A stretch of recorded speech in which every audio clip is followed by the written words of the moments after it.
अब हमें क्वेश्चन में दे रखा है the resistance of 4 arms P, Q, R and S in a Wheatstone bridge. अब ये क्वेश्चन कहाँ का है? ये क्वेश्चन है व्हीटस्टोन ब्रिज का।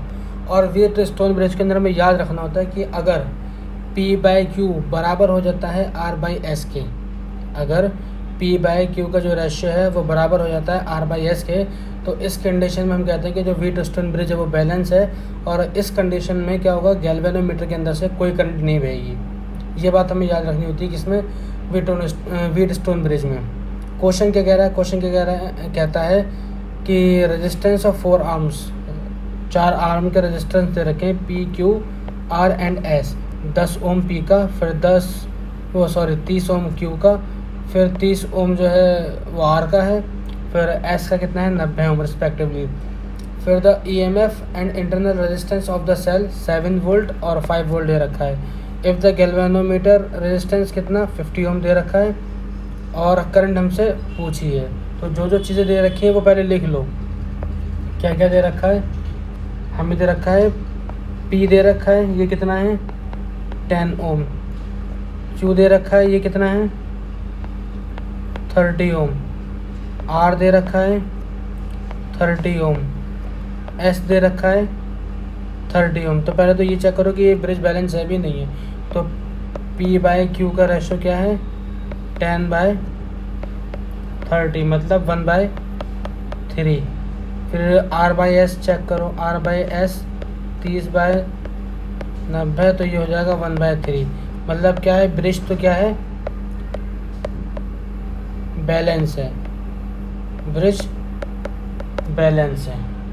अब मैं क्या करता हूँ? अब मैं डायग्राम बना लेता हूँ। क्या दे रखा है हमें? PQRS 4 रेजिस्टेंस है, मैं लगा लेता हूँ।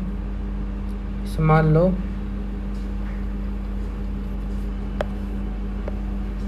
ये मैंने P लगा दिया, ये लगा दिया R, ये लग गया Q, ये लग गया S। सही है। ये कितना दे रखा है? P मुझे दे रखा है 10 का और Q मुझे दे रखा है 30 का। फिर R कितना दे रखा है? 30 का। और S कितना दे रखा है? 90 का। फिर मुझसे क्या कहा गया है? The EMF and internal resistance of the cell. ठीक है। फिर मुझे एक इंटरनल रेजिस्टेंस दे रखा है सेल का, कितना? 5 ओम का, वो मैंने ये लगा दिया। और एक 7 वोल्ट की क्या है? बैटरी है, 7 वोल्ट। ठीक है। और एक क्या है? एक गैल्वेनोमीटर का रेजिस्टेंस भी है ना। लेकिन अब ब्रिज बैलेंस है, मैं लगा के दिखा दे रहा हूँ तुम्हें। यह कहीं 50 ओम का एक रेजिस्टेंस होगा गैल्वेनोमीटर का।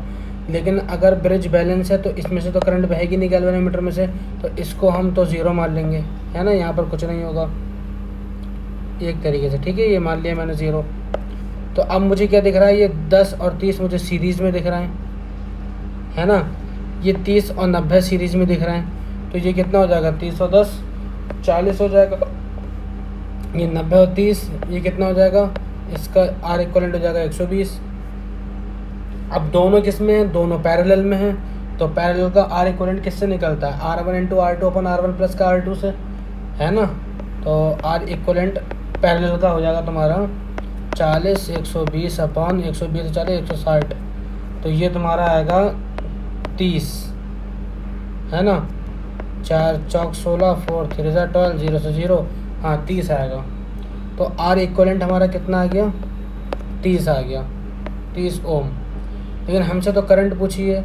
अब देखो ये 30 ओम और ये वाला 5 वाला किस में है? ये है तुम्हारा सीरीज़ में।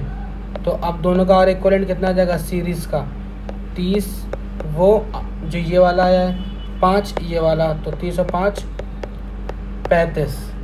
और हमसे पूछा वोल्टेज कितना है? 7 वोल्ट का। और I करंट हमें निकालनी है, तो I इक्वल टू V/R लगा दो। तो V कितना है? 7।